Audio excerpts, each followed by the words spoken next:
Seja bem-vindo, seja bem-vinda a mais uma roda de insight do PsiSono. Bom, não sei se vocês estão percebendo, mas a gente está gostando dessa coisa de trazer convidados para a roda de insight girar ainda mais, mais e mais. Os últimos vídeos foram com a Tia Mo, não sei se vocês já viram, confira os últimos vídeos. E hoje a gente está aqui com uma convidada mais do que especial, como diz a Laura Doro, mais do que especial, Renata Raffi. Ela é psicóloga do sono, pós-doutoranda em psicologia clínica e uma psicologia clínica, né, ligada ao sono e à infância. E claro, não podíamos deixar de trazer a Renata aqui nos nossos estúdios. Sim, lembrando que a gente veio na série com a Tia Mo de TDAH e sono, começando a falar de problemas, né, relacionados ao sono, dos sintomas do TDAH e como isso aparece na escola. E aí acho que na sequência ideal que a Renata está aqui com a gente. Para continuar falando de infância. Eu agradeço imensamente o convite. Para mim é um prazer estar com vocês. É uma honra estar no PsiSono. Bem-vinda. Opa! Né? Rê, conta pra gente como é que é o seu trabalho. Quando você começou a sua história, como você começou a estudar o sono, de onde surgiu isso, acho que é legal. Sim. Né? Surgiu quando eu iniciei o mestrado lá na UEL e eu trabalhei com câncer de mama e mulheres com problemas de sono em pós-tratamento de câncer de mama. Então foi uma investigação da qualidade de sono em mulheres em pós-tratamento de câncer de mama. Foi então que buscamos uma colaboradora, eu e a professora Maria Rita, buscamos uma colaboradora na Unesp de Assis, que é a professora Laura Pires, e ela começou a colaborar comigo nesse projeto de sono e câncer de mama. E foi então depois que ela me apresentou o tema sono na infância.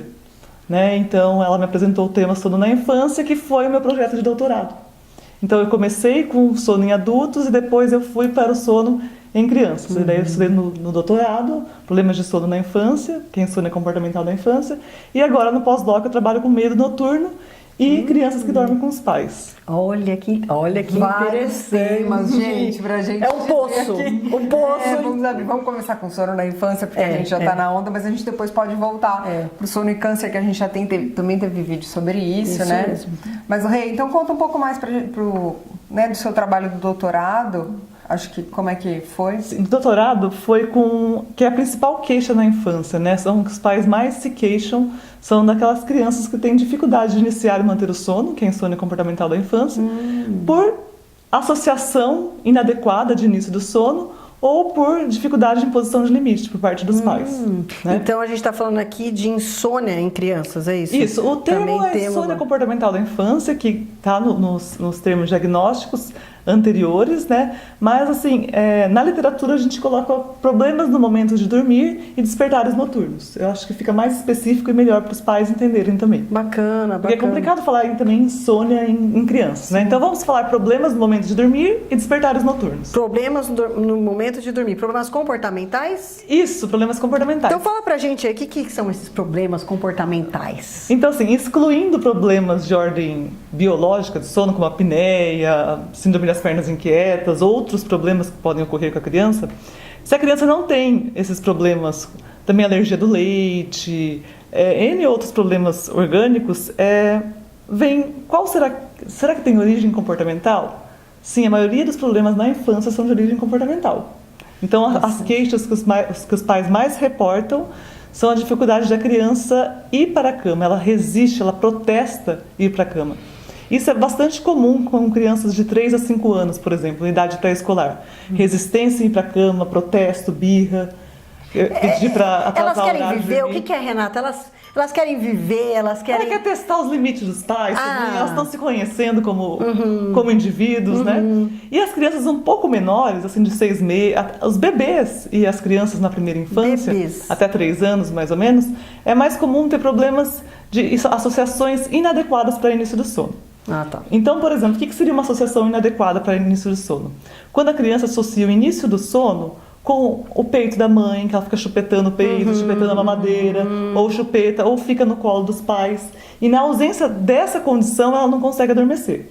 Tá, então ela atrela o adormecer com esses Uma condição, estímulos. com alguma condição. Com esses estímulos. Então só vou dormir se eu tiver o estímulo que eu gosto. Então vou lá, vou ficar mamando para dormir. Ou qualquer um outro comportamento associado a começar a dormir. Isso, é o que a gente chama de associações negativas para o início de sono, que Gente, precisa de alguma quanta coisa. condição, de uma outra pessoa ou condição para a criança conseguir dormir. Ela não dorme independentemente. Né? Então, daí seria associações positivas para o início do sono. É quando a criança ela dorme sozinha, né? Então ela pode chupar chupeta, ou mesmo ela se auto-acomodar no berço, na cama, sozinha, sem a necessidade de um estímulo, como colo parental, tudo. O que acontece? Que muitas aprendem a adormecer, muitas crianças aprendem a adormecer na presença desse estímulo, por exemplo, o colo. E aí o que acontece? Quando ela pega no sono, no colo, os pais vão lá e colocam no berço. E o que acontece?